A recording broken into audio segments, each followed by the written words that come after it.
Walk into almost any grocery store on a Tuesday afternoon, and you are greeted by a mountain of fresh food. Avocados from Mexico, apples from Washington, out-of-season berries, all sitting in the produce section, waiting for you to pick them up. There is no central logistics office in the capital determining exactly how many crates of oranges should go to a specific supermarket in Chicago or Dallas today. No government agency tracks your grocery list or directs the fleet of trucks required to fulfill it. Without a master planner coordinating all these moving parts, the system should be prone to constant failure. We would expect to see rotting mountains of unsold vegetables in one city and completely bare shelves in the next. Yet the shelves are consistently stocked. This daily coordination problem is solved by millions of independent choices, forming the invisible, decentralized calculations of a market economy. To make these calculations, the market relies on two primary streams of data. The first is consumer demand, a measure of what people want combined with their actual ability to pay for it. This graph plots price on the vertical axis and quantity on the horizontal axis. It illustrates a basic rule. As price goes up, the number of people willing to buy drops. Economists call this downward curve the law of demand. The second stream of data originates with the producers. These businesses weigh the costs of labor, materials, and machinery against their potential for profit. This creates the law of supply. When the price of a product rises, producers see an opportunity for higher earnings. In response, they manufacture or grow more of it, creating an upward slope that moves in the opposite direction of consumer demand. We now have two competing forces on the same board. Millions of buyers want the lowest price possible, while millions of sellers want the highest price possible. Left alone, these uncoordinated plans are on an inevitable collision course.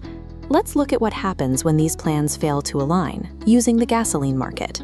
Imagine the price of a gallon of gas is artificially set high. At this high price, oil companies pump massive amounts of gas to maximize their profits. But drivers react by carpooling or skipping road trips. This results in a surplus, millions of gallons of fuel sitting unused in storage tanks. If the price of gas drops exceptionally low, eager drivers immediately rush to the station to fill up their tanks. However, at this low price, producers restrict their output because drilling and refining oil is no longer profitable for them. This creates a shortage or excess demand. The amount of fuel consumers want vastly outweighs what is available. Lines stretch down the block, stations impose purchasing limits, and the system breaks down into scarcity. When the price is too high, resources are wasted. When the price is too low, shelves run empty. Any point on the board other than a perfect balance results in a systemic failure. The market has a built-in hunting mechanism that continuously corrects these mismatches without outside intervention. When suppliers have a surplus of unsold goods, they slash prices to attract buyers. During a shortage, eager crowds bid the price up, signaling to sellers that they can raise their rates and still clear out their inventory. This chart shows exactly where that hunting process ends. The point labeled E is the equilibrium.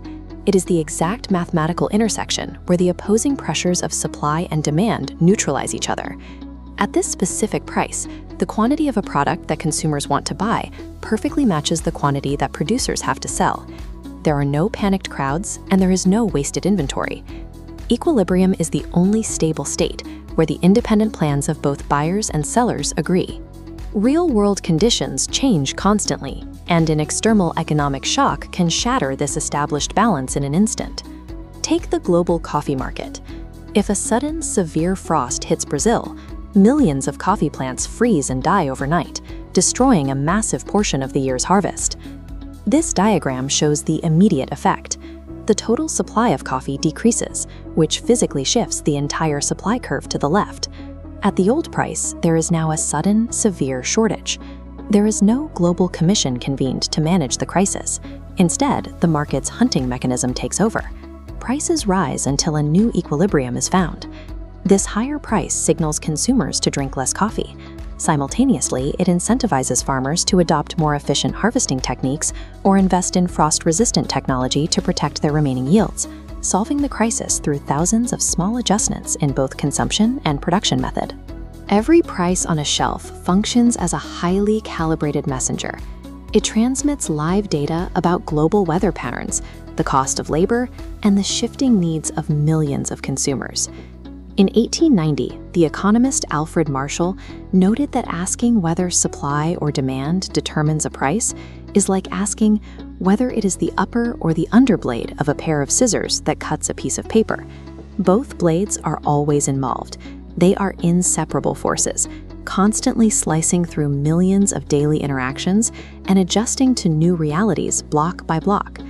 These prices are the output of a decentralized supercomputer.